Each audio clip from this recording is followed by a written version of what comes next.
Hello, everyone. Today we meet again for the episode 4 of In Conversation. As we all know, recently Mr. Sushant Singh Rajput had death by suicide, and we realized that it is more important for us to bring up the conversation of suicide and suicidal tendencies in a more open manner, have meaningful discussions about it, and it is very relevant for us. So today all the counselors, Miss Vrinda Valimbe, Miss Vishakha Pardeshi, and Miss Rebecca D'Souza are joined with us students of ISER, me Jitesh Seth and my friend Kunjal, and we are going to talk about this topic. So let's start by asking the main question, like why do people commit suicide or feel like committing suicide? Um, so, uh, Hello everyone. So there are various reasons why somebody might commit suicide. Uh, so they're usually categorized into various types of suicide. So one could be, you must have heard about the religious or political type of suicide where somebody's committing suicide for a cause, that they are associated with a particular group. So like suicide bombing, or even in the military, sometimes you hear that people are ready to lay their lives for a particular cause. The other types are, there's suddenly a loss of finances or any particular loss which, makes a person very, they're not able to cope with it. And the only way they see that they can cope with the situation is that they might commit suicide. Sometimes people have a lot of pressure put on them, like usually social pressure, like a certain set of expectations is put that. I think a good example would be South Korea, that they are expected to perform in a particular way, and a particular way of life is there. So there's a lot of research done on that, where sometimes, and that's an extreme example, but basically that buckled under pressure, where there's no escape. So a person might feel that if I don't perform as per expectations, I might there's no other way out. And but mainly, if you go to see, the kind of suicide that we're talking about is related to certain kind of loss, or even a lot of loneliness. uh, Triggers people into not having any relationships around social, like being accepted into society. And then there are whole academic pressures. So basically, the what leads to a person to suicide is basically feeling that they can't escape or they can't do anything about it. I mean, that's the way they perceive it. So though there might be things that can be done, but they feel cornered, and then that's like taken as an escape route. I'll ask Vrinda and Rebecca to also join in. Yeah, I think mainly why person opts for suicide is when he just can't think of any other way of going further, can't see any other solution to whatever issues that person is facing. We also come across many suicides, especially in our country, especially ladies committing suicide because of domestic violence, or there are because of dowry issues, and so many other social issues also are there, where that lady finds it really difficult. She doesn't have any support system. There is no one who will support her. She's expected to kind of face whatever comes her way. In such situations, also person may opt for suicide when he or she just doesn't have any other option. Frankly, it is very difficult to give answer to this question that why someone will commit suicide, because you never know what goes on in that person's mind at that time, and why he finds that why he goes to that age where he can't come back. That is what I would like to add. Rebecca? I think Vrunda and Vishaka has summed it up very nicely. I would just like to add one reason, because it's something that I have seen in my experience, is health. Hmm. Right. When there is, for example, if you're terminally ill, or there is the treatment is pretty bad and you're not able to cope with it. Yes, there are instances where there have been suicide attempts and suicidal tendencies and suicidal thoughts also. But generally what Vishaka and Vrunda have said is generally why people, when there is absolute hopelessness and helplessness, so that's a time when suicide becomes a kind of an option. Yeah. Recently, we are seeing few suicides because of fear of corona. It's not even as if they have actually contracted corona, but the fear of contracting corona or fear of facing what life will have for them after that. That Right. seems to be a major reason right now behind many of suicides, And I which just is like to sad add, actually. yeah, and I just like to add to that so not necessarily that somebody who's attempting or committing suicide has to necessarily have a mental illness like depression or anything. So it could come from any walk of, like, the person could be, absolutely okay, but suddenly something goes wrong in their life and they're not able to manage that, and that could also trigger something as an extreme step as suicide. So, like Vrinda just pointed out, it was the coronavirus. Uh, Finances, I think I already mentioned about. So, Yeah. So you mentioned that a lot of times people who don't have any prior history of mental illness um, can exhibit suicidal ideation or try to commit suicide. So how would someone recognize suicidal behaviors in someone they know, or so that they can try and prevent this?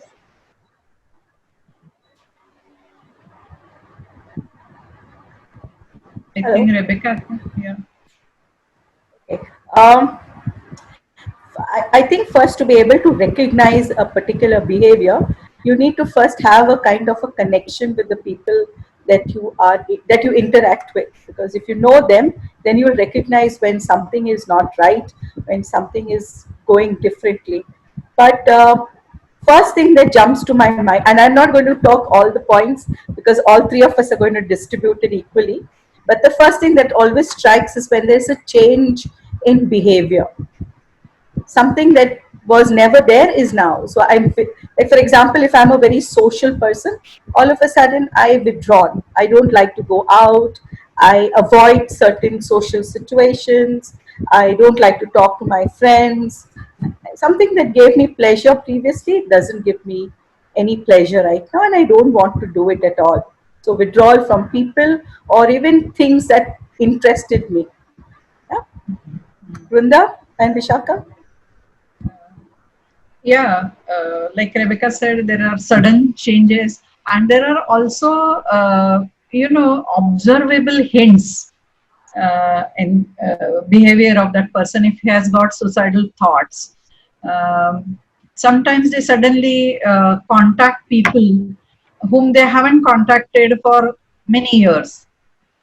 So that it's not as if they're in regular touch with that person, but suddenly, like, remembering olden days, remembering your childhood friends. Of course, this is not always an indication of suicidal thoughts. It has to be there has have to be some other behavioral indications also.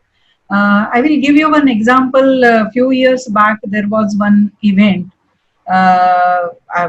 Sorry, I won't call it event. There was one incident where a school boy committed suicide in Pune, and just 4 or 5 days before that incident, there was some discussion happening with him and his friends, and where they mentioned that, okay, we will be meeting next week and we will be doing this next week.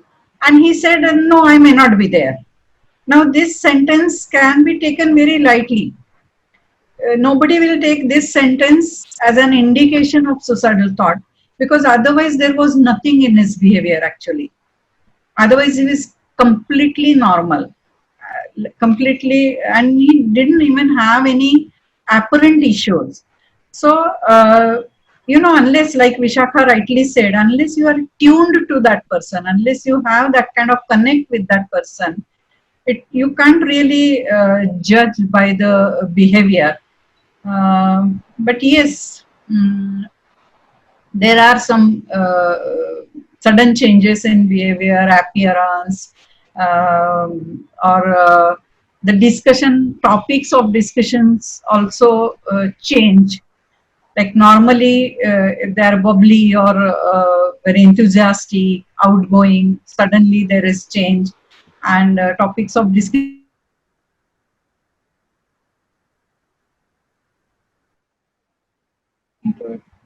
So definitely. So what Rebecca and Brinda have already said. Just a few more things that I can add is that the person might start showing. I think the symptoms will be similar to depression also, where there's a sleep cycle is changed, where it's very disturbed. They might get very irritable and angry, or you might find them, very talking in very subdued manner, like they're very helpless. Everything that they talk, everything that they perceive will be, in a very sad way, that there's no hope left. And also some very alarming like signs can be that they start kind of winding up things, like as a finding closure. So contacting people that they're not in touch with, settling finances. Some people who are, like, let's say, the breadwinners of the family, or they know that they have certain responsibilities. Sometimes they might, start taking care of that, writing a will, or and also sometimes then, since they feel like they have found a solution, they might start acting very calm. So a person you might feel that has been, sounding very dejected or is angry all the time, but suddenly might, you feel like, okay, they're actually doing okay right now. But that could be you might perceive it that way, but actually it could come from a place that, okay, I found my solution, now it's just a matter of time. So that the calmness is coming from there. So it can be very, what do you say, difficult to actually just track that, this person might do. So if you're very close to the person, if you know they've suffered a loss, financial, or a person around, like a close loved one is, there's a death in the family, or there's a breakup, or academically. So if like, these are usually what we can say that triggers to why a person might, Stressors.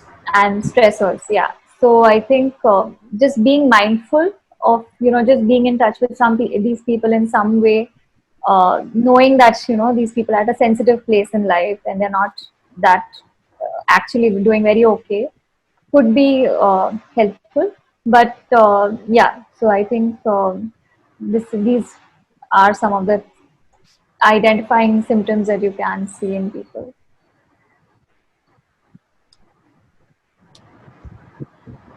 So I would like to change paths here a little and talk about because we are students, so educational pressure, academic pressure that students face.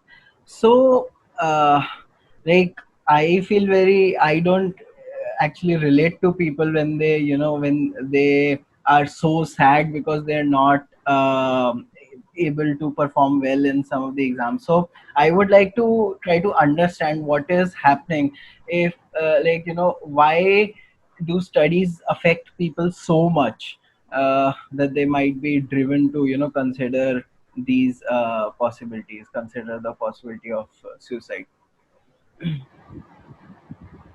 Yeah, frankly, I think we have skewed ideas about performance, success, and perfectionism. And it is so ingrained in us, it is so ingrained in our psyche. Right from childhood, we always hear about it. So anything less than perfect, and this definition of perfect also is very vague for everyone.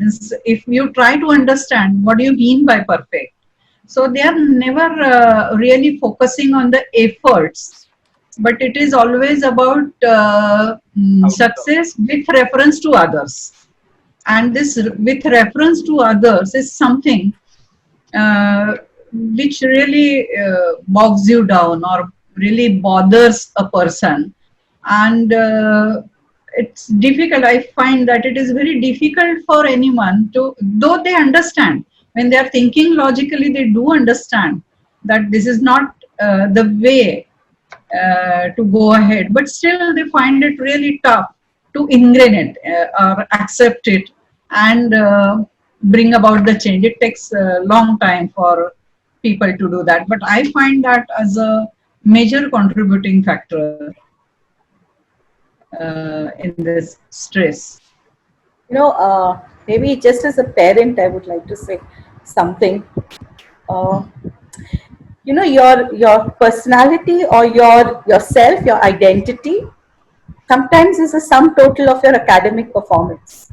So if I'm a good student, I'm a good person. We kind of relate that way. If I haven't done well, I'm not good enough. So it becomes your benchmark. You compare yourself with how you are doing academically or in education, and then you compare, like Vrinda says, with others. And also, as a parent, I am speaking, we tend to push it down our children's throat also. We create certain expectations from them that it has to be done in this way. This is what I want from you all.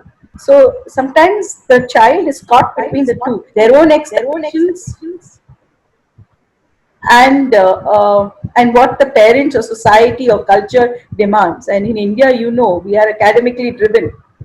Uh, so everything becomes 10th pass, 12th pass, distinction, PhD. I mean, everything becomes, so that becomes who you are. So that's why there's a lot of pressure. Also, we don't teach our children how to accept failure or rejection. We don't teach them. No, we teach them how to accept success. So sometimes when you're not doing too well, according to your own standards, it becomes difficult to accept that fact because you've not learnt it. Yeah, Vishaka? Yeah, I think I absolutely agree that the pressure that, if you just, I think a good example is when 10th standard board exams are approaching. So I'm not even going to 12th or, PhD entrance exams or anything. I'm just talking about 10th standard kids, and we've heard of them committing suicide as well. So that pressure is basically, if you don't get an X amount of percent, that means your future is doomed. So you can't do anything, and because you have to get into these particular streams which are acceptable by society, and then, so the child is brought up with that, pressure. So, you've been dealing with that pressure for so long, and then it's driven into you that, that if you don't achieve this particular career or, this kind of salary, let's say, and when the person is failing at that expectation because maybe they're not made for doing engineering, maybe they want to do something in the arts field. But the moment you say arts, it's like something which is like a completely taboo subject, and you can't do anything, like worthwhile with your life if you take up arts. So these are conditions which have been put up and ingrained into the students or children, and they grow into adults, and then, so it's like deep rooted. And so that is something that, like, failing is not an option. Now I think people are still okay with I've taken a drop, but earlier on I think that was also a problem. Like, how could you, miss a year? Like, you have to constantly be doing something and achieve it within a particular span of time. So, now it's a little more acceptable. Plan B is still not acceptable. Like, if you didn't get into, let's say, a particular field, how many parents are okay, or even students, because of the kind of way they've been brought up, that they're okay with changing the plan. So it could be a complete shift from science to something else. But the fact that they might want to, but then they feel like they cannot, because then everybody will ask what happened. And the moment you've shifted from something, it means you weren't capable of doing it. So it's like a question on your capability and ability. So, to kind of continue doing the same thing, even if you're not doing well, or not even not doing well, you're not happy with it. It may be that you have the potential and you're performing, but you're just not happy with that particular field. So that is also not an option. So it's not just one thing. And like I said, that these are children who then grow into adults, and then, because it's been so long that there could be just one trigger and it could be like, reached that person to snap. So I think right from childhood, these things need to be worked on, and I think parents really need to be roped in. And it's not only parents; I think it's anybody who's associated with children and students. The faculty, people who Yeah. are dealing with them, because all these things get reinforced not only at home, then at at the educational institute, that you have to perform, you have to do this. So, and like Rebecca rightly said, that intelligence is equated with your marks, Hmm. or like the potential that you are like your mark sheet. So that thinking is something which is very flawed, and I think it needs to be changed. So yeah, that's if you're going to discussing, there's a lot I think that there's a Yeah. lot to really discuss. So Yeah, I think no, I'll stop. but I would like to focus on one thing that Vrinda said. So she Yeah. mentioned that when people sit and think about it logically, they often come to the conclusion that it's okay, right? But then because it is so ingrained inside them that they are just not able to accept it. So I think I see that happen at Iser a lot. Like even though Yeah. students might think that it's okay if I'm not getting that good of a GPA, they still cannot get over the feeling that their GPA is not good enough. So how can we tell ourselves that how can we make us accept this, that it's okay? Uh, Jitesh, I would like to ask you one question. How did you memorize your tables when you were in school? By repeatedly saying it out loud in front of the mirror, say, or maybe reciting. Yeah. We have to keep telling ourselves, because just by accepting it in counselor's room, and after going back to your own room and again going back to same thing, so what is required is you have to keep telling yourself day in and day out, and it may take few days or maybe a month or few months for you to really accept it. That is what I feel. And just to add to that, like usually, if you have a reason why you've reached a conclusion, like Jitesh just said, that sometimes you feel it's okay. So what made you feel like it's okay that your GPA is not where you want it to be or where people expect it to be? So what is the thought that or reason that you gave yourself that it's okay? Are you asking me? I'm Or asking you. oh. Rebecca is just Yeah. uh no, it could be like, personally speaking, I have never asked myself that question, but it could just be something Okay. like realizing that okay, my intelligence does not equate, or maybe like for example, what happens at Iser is that people are too much into physics, and so they do not score as well in bio or earth sciences. So they're just like, that's okay because I never Okay. invested in that subject. So it doesn't matter that I'm not getting a return. So understanding that maybe you didn't score well because of this reason, or it could be that the questions you got were the questions that you weren't thorough with, but there were if some other kind of questions from the same syllabus had come, you would score better. So there could be various reasons why somebody scored well or didn't score well. Usually, I think if there's a medical reason, people are more okay with that. Yeah, I had this issue, so I did not perform. But so I think it just comes down to reasoning. Like some people, even if there's no reason for not getting a high, it could just be like, I'm okay with not performing as well, but I'd rather understand certain things better or focus more on a particular type of subject. So I think it comes down to what you're okay with, and like you can definitely break away from the mold. So like you said that sometimes we reach like a conclusion as to, yeah, it's okay for this reason, or maybe I focused on some other subject, so this got skipped out. So, and like Vrinda said, that you have to reiterate it to yourself. So it's not just going to, say it once and it just goes away. You have to reiterate the reason why you're okay with something, or why you're okay with changing your subject altogether. I just want to add one thing is sometimes it's also introspection on why you're saying it's okay is very important, because if you keep saying it's okay, that the drive the motivation to improve may not be there. So if I'm okay with failing or doing well, I get complacent in it and I feel it's chalta hai. It becomes a kind of an attitude. So introspection on why you're not doing well or why you're not performing is important, so that you're able to rectify and then make Right. changes. So accepting that I may not be perfect is very good, because none of us can be perfect.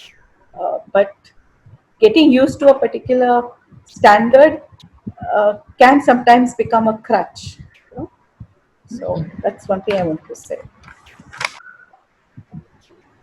Say, one, like you said, one part of this whole issue is how much um, importance we place on marks itself. So isn't like focusing on certain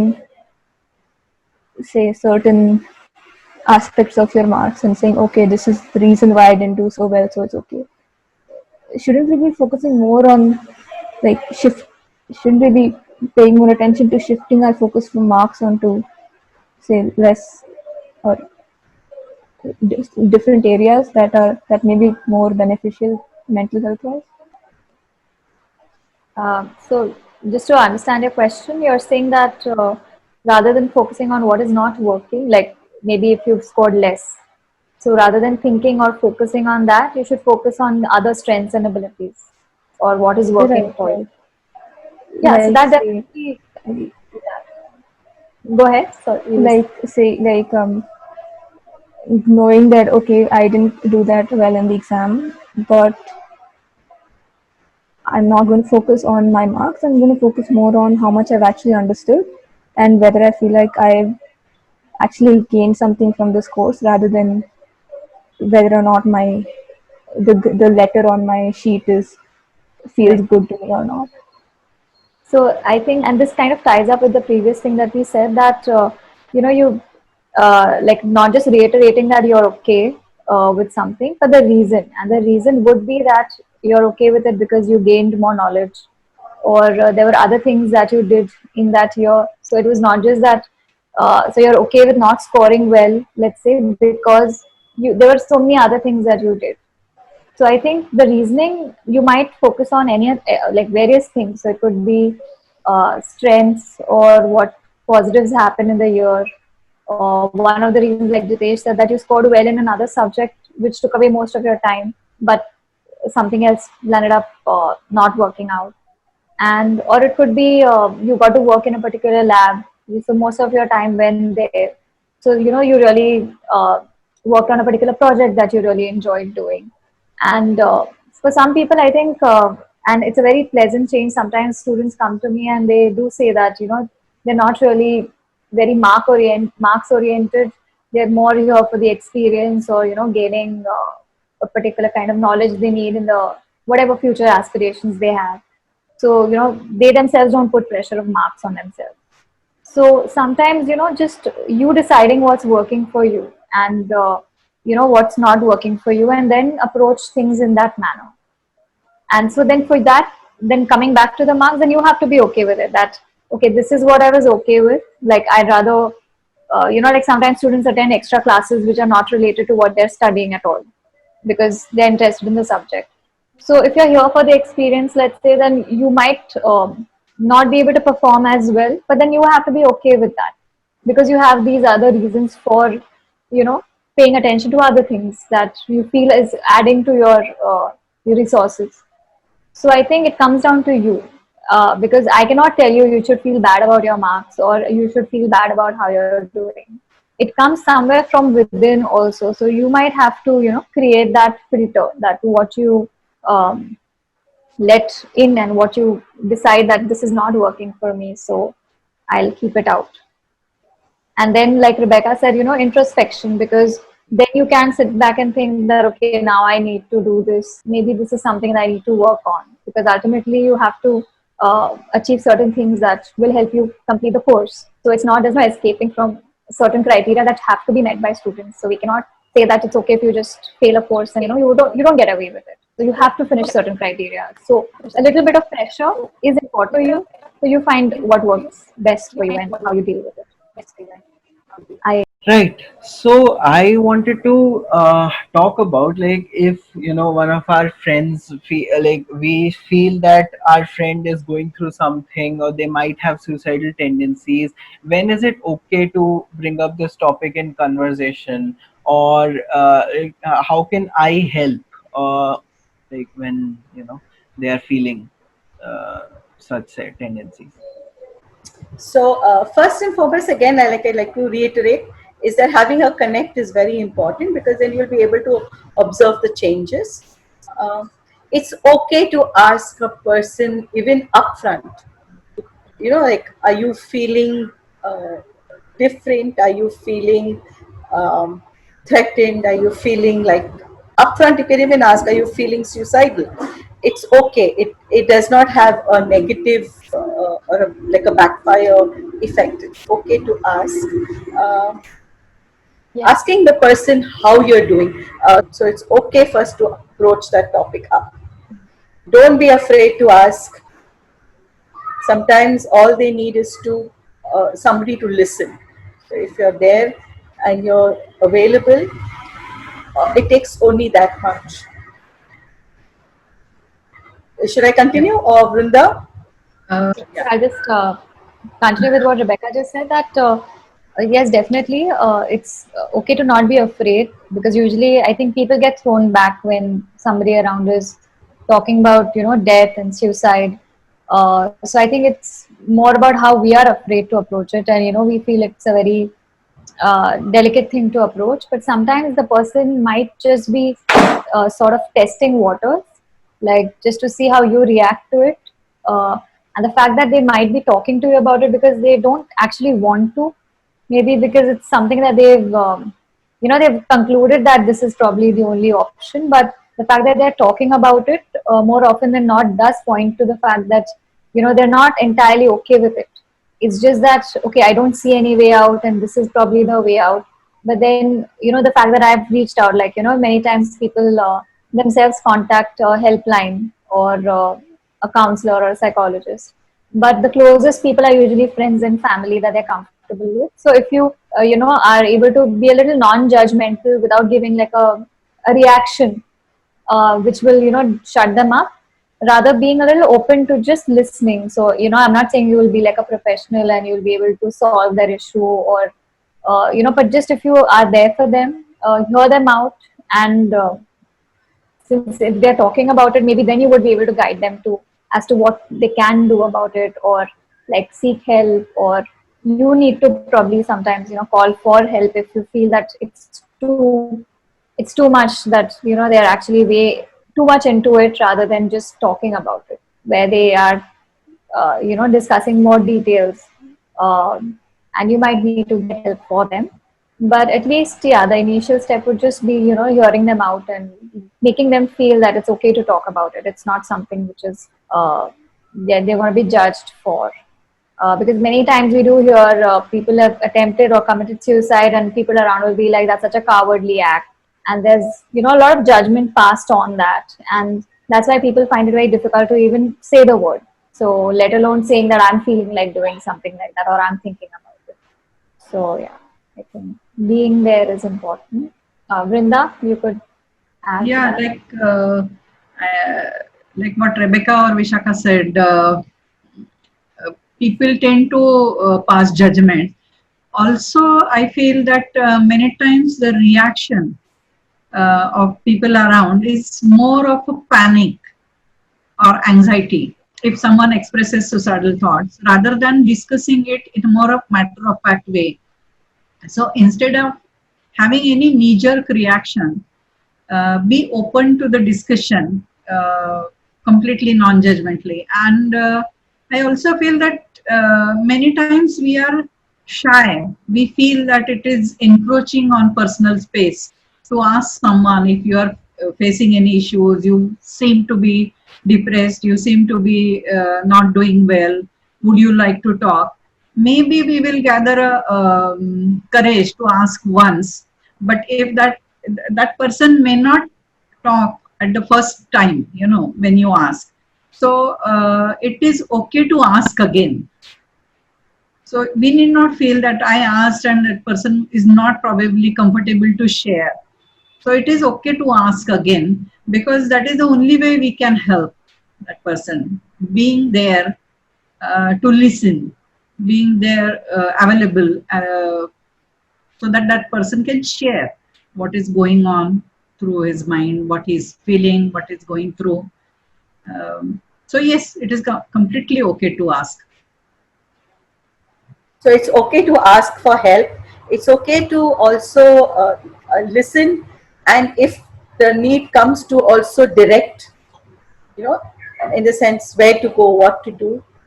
Yeah, Only thing, avoid saying it's going to be all right, because that's not what they want to hear. You know, sometimes we say that, "Nee, it'll be all right. It's okay." It's not okay for them at that moment. So if you reiterate them, then you've lost them. So, listening to what they're saying, yeah, and helping them look at other ways of probably reaching out for help, acknowledging that maybe you're not the best person, but why don't you talk to this person, or maybe this one will be able to help you, is another thing that you can do also. Yeah, so do we have time for the next question, which is like, how do we cope with a loss? Suppose somebody does, uh, you know, uh, commit suicide. So then, how do we deal with it? How do we cope with it? Vishaka? Okay. So it's very difficult. I think, like we discussed in the previous session, also that death itself is very difficult to cope with, and especially when it's related to suicide. It's more about the person actually not dying of natural causes or not wanting to die, but in suicide it's like they actually did commit suicide and they didn't want to live anymore. So the burden of that is very heavy for people around to deal with, because it usually springs from like we couldn't help this person. Guilt factor comes in. So it's very difficult to cope. It's a whole different process altogether.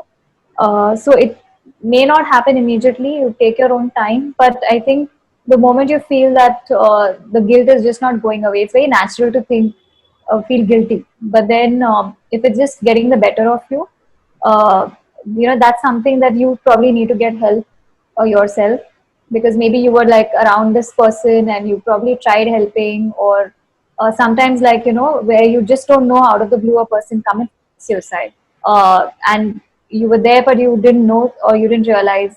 So sometimes that also gets to a lot of people, that I wish I could have done something, or but to understand that it's if this person couldn't reach out to you, it is not your fault. Maybe this person didn't feel like reaching out. Everyone's busy in their own lives.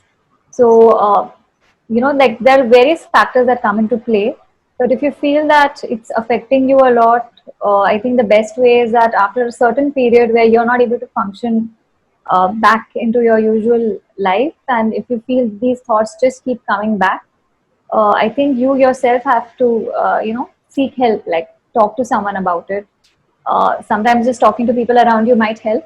But if you feel that it's not working out, even in spite of people telling you things, or you understanding that it has nothing to do with you, but it's still not going away. So seeking help on your own, I think would be, being more responsible about yourself.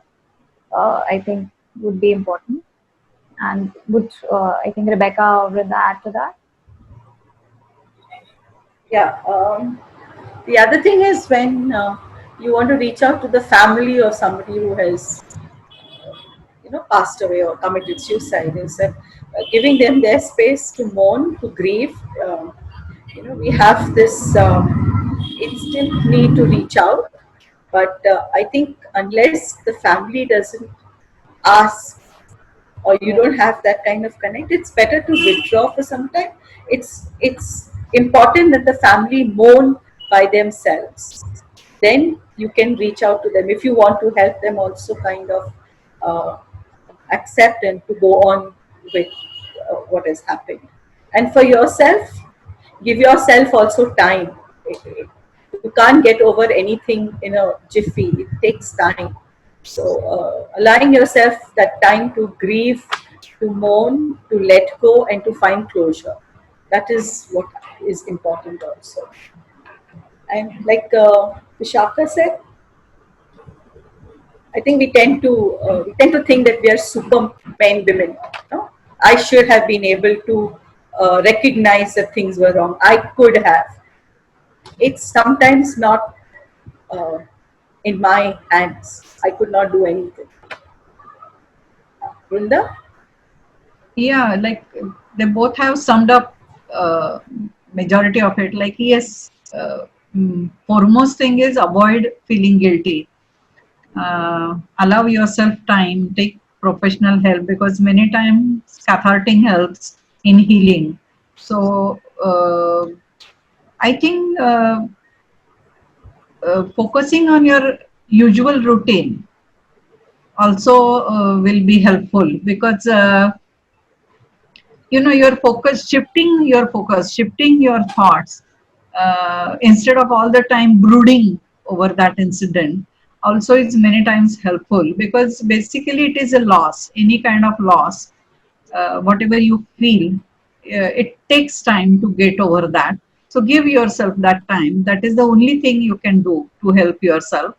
And don't hesitate to accept that yes, I'm feeling this loss really, and I need help to cathart and take help. There is nothing wrong in that. Right. I have a question for Jitesh and Kunjan. Can I ask Okay. you? Sure. Okay.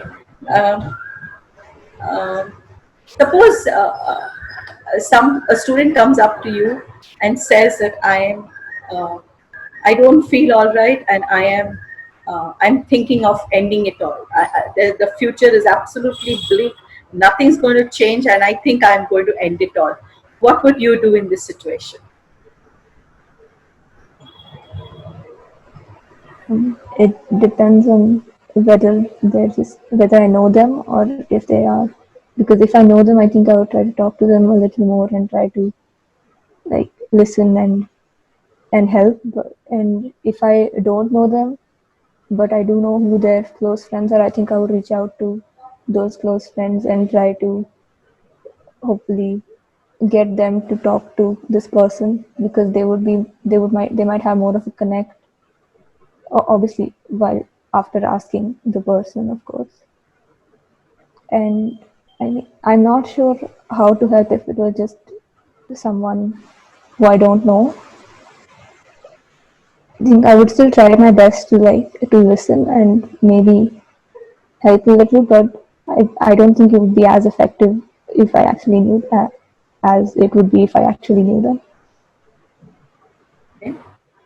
Hitesh? So, from what I think is that first of all, it depends how they approach me because I am a very textual person. I text people a lot over WhatsApp, so it's entirely possible that someone just tells me on WhatsApp that I'm going through this, and then I feel like it's not an adequate enough platform to address this issue.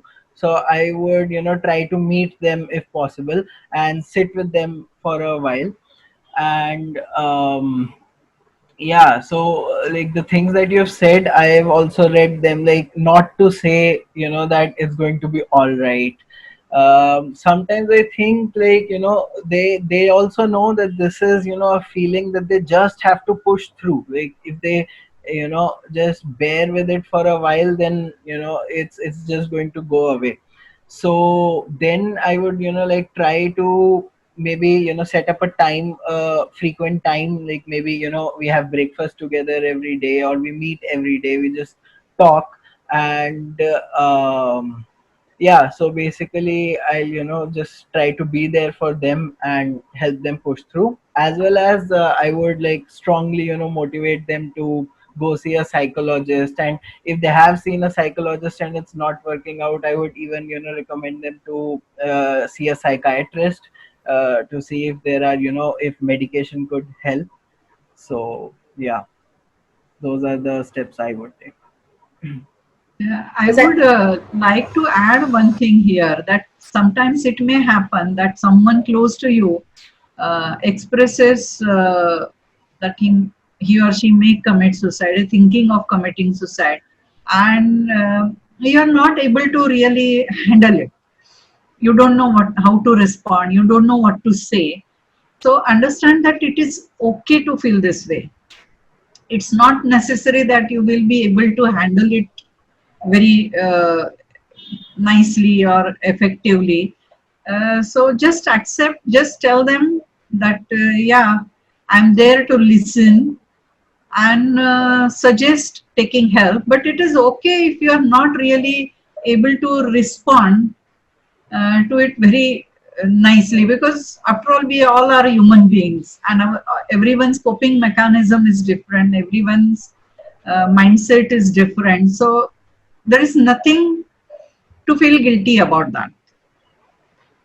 I think just to summarize what both Jitesh and Kunjal have said is, if in case somebody approaches you and says, I am feeling suicidal, I feel like uh, uh, jumping from the fifth floor, the first floor, or whatever, I think the first thing is to be available, to say, I'm there, would you like to talk?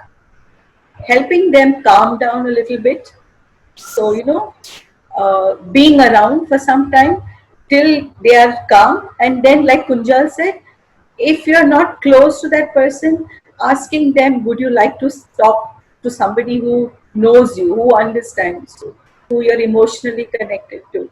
So, making that possible, you know. And uh, sometimes it's also important to reach out to maybe adults. I'm using the word adult, not meaning that y'all Generally are not adult. adults, yeah, but somebody, especially in an institution, maybe reaching out to a designated faculty member who you feel is empathetic, who will be able to understand and handle the situation, because then it's easier for them to, monitor and take charge. Yeah. Right. So, yeah. Yeah. Yeah. Okay. So thanks a lot for joining, Kunjal. Do you have anything else to maybe ask? No, Okay. I think we're done with our questions. Yeah. Uh, So yeah, go ahead, Rebecca. uh, uh, will you stop recording? Then I want to say something. Okay, okay, okay. Yeah, so I would just like to, end this episode by saying that indeed I am there for all of you guys.